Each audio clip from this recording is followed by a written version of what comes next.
Hi everyone, welcome back to another video from Crazy Gamer. In this video, I'm gonna show you how to use multiplayer mode in Mario Kart Tour.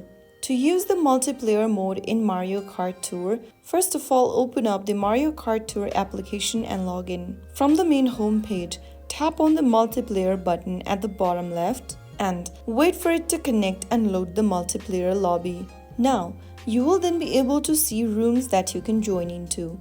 You can select a room that is visible at the top of the screen, or you can also create a new room and play with your friends or others nearby. After selecting one of the rooms, you will then be able to start playing the multiplayer mode. Select your driver, kart and glider according to your preference and you will get ready to race.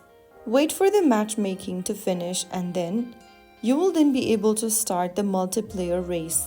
And that's how you use multiplayer mode in Mario Kart Tour. Race with your friends and test your skills and climb the leaderboard just like that.